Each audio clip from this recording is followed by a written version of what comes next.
اس کے بعد کہا گیا کہ انسانی زندگی کی حقیقت کیا ہے. اسی پر بات کو ختم کرتے ہیں, پڑھ لیتے پہلے. بڑی حسین بات کہی گئی ہے.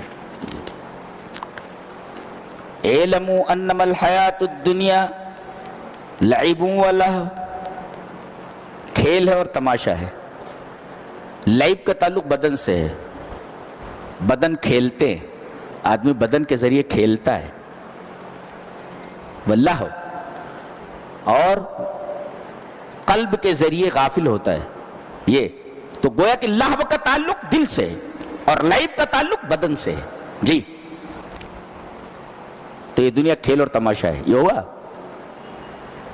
بچپن میں ہے تو کھیل ہے. بچہ پیدا ہوا, اب پہلا مرحلہ اس کا کھیل کا ہے اور غفلت کا ہے. پھر اس کے بعد جوان ہوا تو زینت, لباس کیسا ہونا چاہیے, کھانا کیسا ہونا چاہیے, سواری کیسی ہونی چاہیے, اچھی سے اچھی گاڑی کیسی ہونی چاہیے, زینت. اور اس کے بعد وَتَفَاخُرٌ بَيْنَكُمْ, ایک دوسرے پر فخر کرنا. تیرے پاس ایک دکان ہے, میرے پاس دو ہے, ایسا فخر کرتے ایک دوسرے. تیرے پاس ایک گاڑی ہے, میرے پاس دو ہے. وَتَفَاخُرٌ بَيْنَكُمْ وَتَكَاثُرٌ فِي الْأَمْوَالِ وَالْأَوْلَادِ, تیرے پاس اتنا مال ہے, میرے پاس اتنا مال ہے. دیکھو فخر فخر.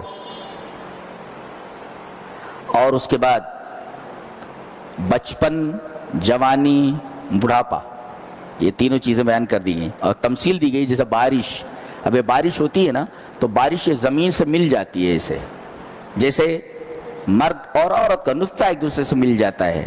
پھر اس کے بعد زمین سے پودا اگتا ہے جب بارش ہوتی ہے, تو ایسے ہی آدمی پیدا ہوتا ہے.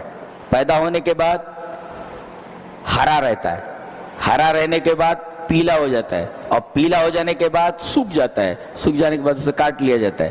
بالکل آپ دیکھیں گے تو انسان کی مثال بالکل اسی طرح ہے جیسے آسمان سے بارش گرنے کے بعد زمین کا ہوتا ہے, کھیتی کا ہوتا ہے. تو جب دنیا کی زندگی پوری کھیل اور تماشا ہے تو ہم کھیل اور تماشے میں کیوں الجھیں؟ یہ غیر سنجیدہ بات ہے. تو ہمیں سنجیدگی کی طرف مائل ہونا چاہیے, اور سنجیدہ چیز آخرت ہے.